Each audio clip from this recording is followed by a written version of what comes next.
Assalamualaikum warahmatullahi wabarakatuh. Nama saya Zilfaradia. Saya Neysha Holiviana. Kami dari unit 1 kelompok 2 dengan judul analisis rasio laporan keuangan. Yang pertama, analisis laporan keuangan.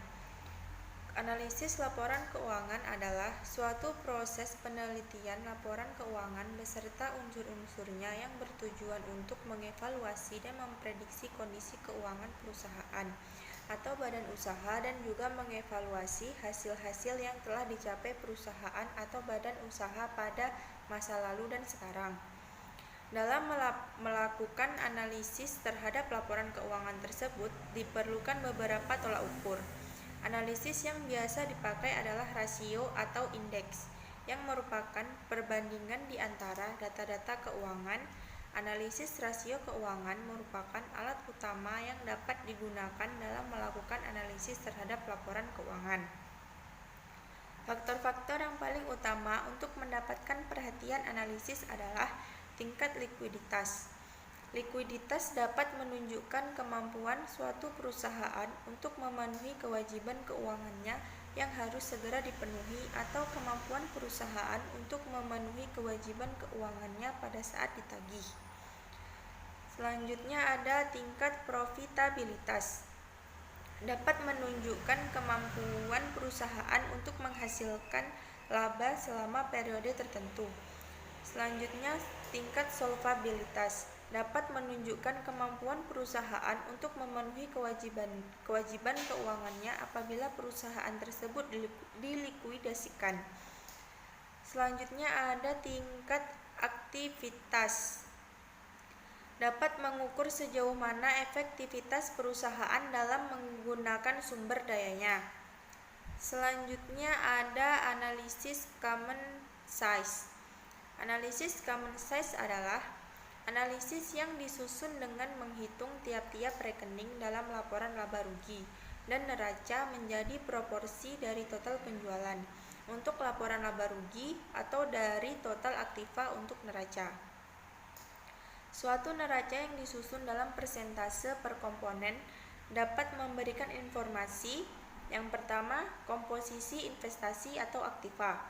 Suatu perusahaan dapat memberikan gambaran tentang posisi relatif aktiva lancar terhadap aktiva tak lancar.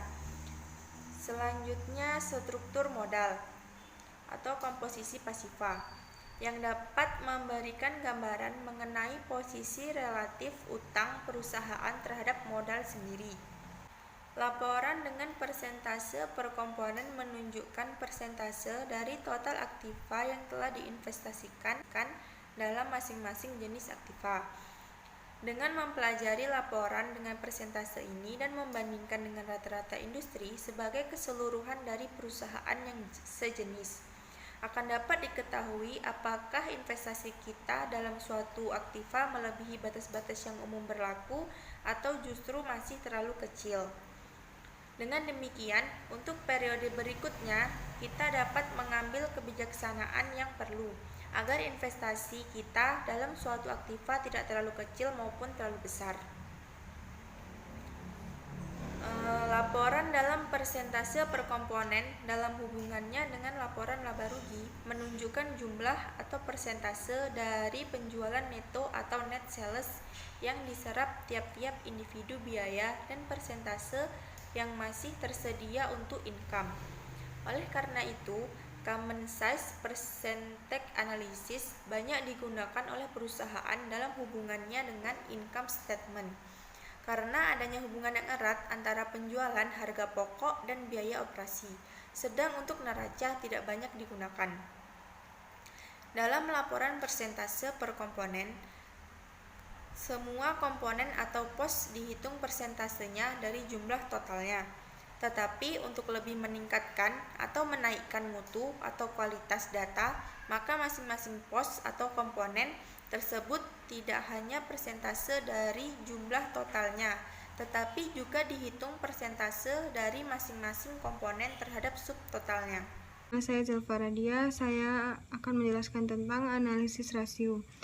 Menurut Choi, tahun 2005, analisis rasio mencakup perbandingan rasio antara suatu perusahaan dengan perusahaan lain dalam industri yang sama. perbandingan rasio suatu perusahaan antar waktu atau dengan periode fiskal yang lain, dan atau perbandingan rasio terhadap beberapa acuan yang baku. Rasio keuangan juga menggambarkan suatu hubungan matematis antara suatu jumlah tertentu dengan jumlah yang lain. Riset mengenai analisis rasio keuangan pernah diteliti oleh Venus, memberikan bukti empiris yang mendukung analisis rasio keuangan dalam memprediksi perubahan perusahaan yang sudah ada sebelum dan memberikan hasil yang beragam dan signifikan.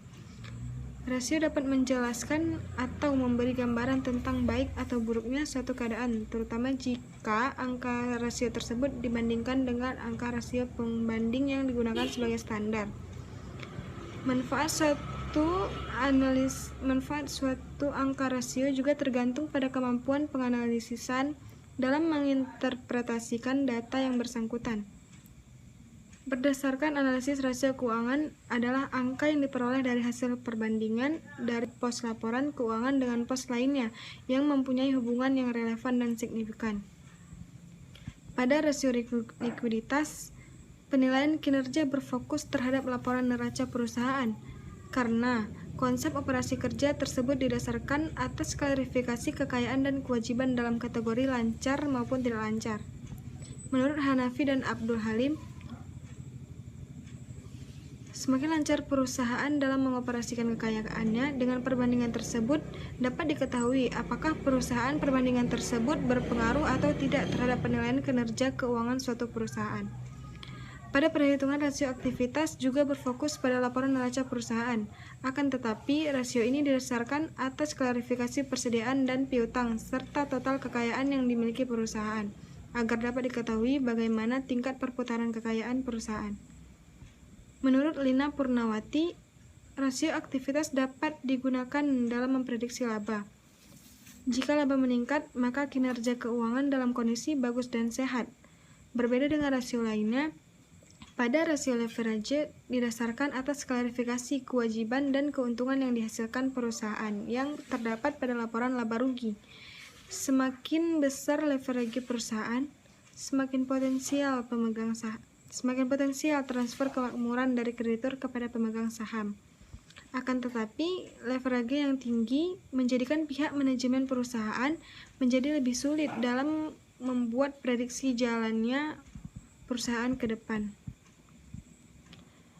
Selanjutnya, rasio ini berguna untuk mengukur beberapa banyak perusahaan menggunakan pinjaman dan kredit dari kreditur untuk mengoperasikan perusahaannya.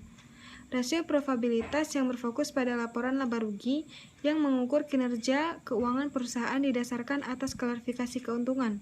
Rasio ini dapat membuktikan apakah perusahaan tersebut efektif dalam mengoperasikan fasilitas kekayaan perusahaan yang ada atau tidak, berdasarkan hasil keuntungan yang diperolehnya. Rasio profit yang tinggi menandakan adanya kemampuan perusahaan yang tinggi untuk menghasilkan laba bersih pada penjualan tertentu. Apabila rasio profit margin meningkat, maka pendapatan pada masa yang akan datang diharapkan meningkat. Hal ini disebabkan pendapatan laba bersihnya lebih besar dari pendapatan operasionalnya, sehingga kemampuan menghasilkan laba bersih meningkat pada akhirnya akan meningkatkan pendapatan.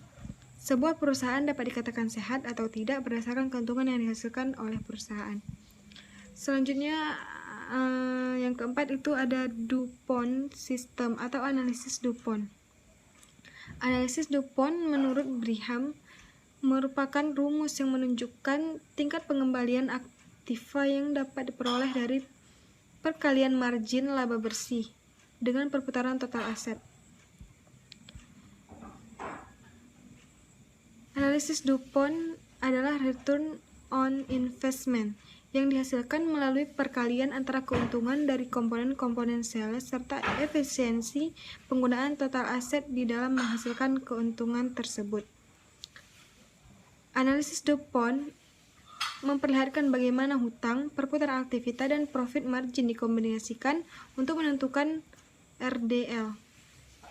Ketika RDH dan MH digabungkan, akan membentuk perusahaan DuPont System yang menunjukkan bagaimana margin laba dan perputaran total aset dalam RDH akan bergabung dengan multiplier equity untuk menentukan RDH. Keunggulan dan kelemahan analisis DuPont yaitu yang pertama, sebagai salah satu teknis analisis keuangan yang sifatnya menyeluruh dan manajemen dapat mengetahui tingkat efisiensi pendayagunaan aktiva.